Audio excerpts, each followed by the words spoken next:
Magandang hapon po mga ka-farmers. Ako po si Mr. Osilosis, taga Gapo Daraga Albay. First time ko po magtanim ng melon, Sweet Harmony. Ang variety Sweet Harmony ay persistent siya po, hindi sakitin sa fungicide. Ano po siya sa malakas na ulan, matibay po. Malalaki po ang bunga at napakatamis ng Sweet Harmony. Kaya po mga ka-farmers, i-encourage ko po kayo na magsubok magtanim ng melon dito po sa tag-ulan. Kayang-kaya po. Maraming salamat po sa inyong lahat, sa lalong-lalo na po sa Street Seeds Company na nakilala namin po ang mga variety inaano nila, kaya salamat po. Magandang araw po sa atin lahat mga kagulay. Ngayong araw, nandito naman po tayo sa farm.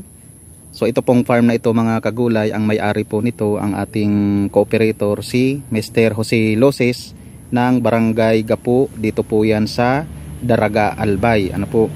So dito sa farm niya mga kagulay, so isa sa mga nakatanim po dito ay ito pong melon. Ano po? So kung makikita nyo, itong melon ay naka trellis po siya. Ano? So hindi siya nakagapang sa lupa mga kagulay. Naka trellis siya. Ayan. Ano po? At ang variety nitong melon mga kagulay, ito pong Sweet Harmony F1. So makikita nyo yung kanyang bunga nandito sa baba, ang dami. Ayan. So yan yung kanyang bunga mga kagulay. So ang lalaki ng bunga. Yan. Ang lalaki, ang gaganda. So yan po yung ating variety ng melon, si Sweet Harmony F1. Ano? So katulad nito, napakalaki nito. Siguro po, estimate ko sa bungang ito ay nasa 2.5 kilos. Ano? So yun naman talaga po ang average na bunga ng Sweet Harmony. So ang bunga po nito, kung titimbangin nyo, average po niya ay 1.5 to 2 kilos. Minsan sumusobra, minsan nga umaabot po siya ng mga 3 kilos. Yan po.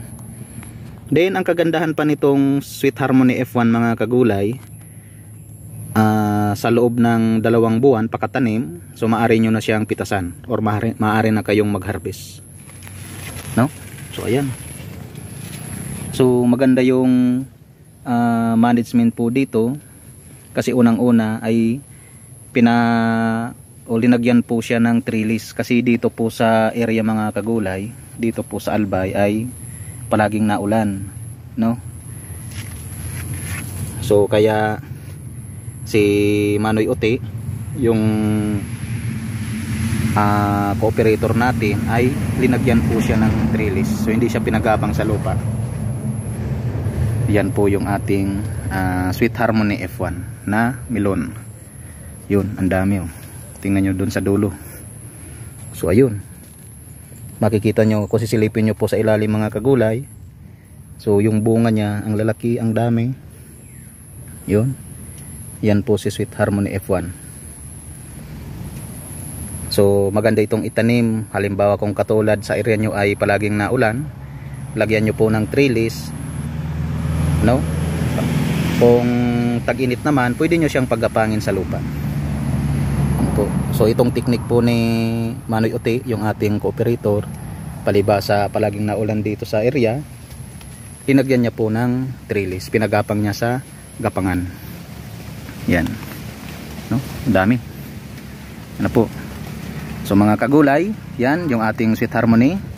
So subukan nyo na po itanim sa inyong lugar, at sigurado madali lang siyang alagaan, matibay pa sa sakit, no? So ang pinakasakit nitong melon, yung ibang variety madaling tamaan ng downy mildew at yung gummy stem blight, pero itong si Sweet Harmony, makikita nyo naman, ano, so malapit nang i-harvest, pero yung dahon niya, ang mga maberde pa rin, ano, wala po siyang tamang sakit na punggos. Ano po? So yun lamang, Sweet Harmony F1 mga kagulay, subukan nyo na pong itanim. Magandang araw sa inyong lahat.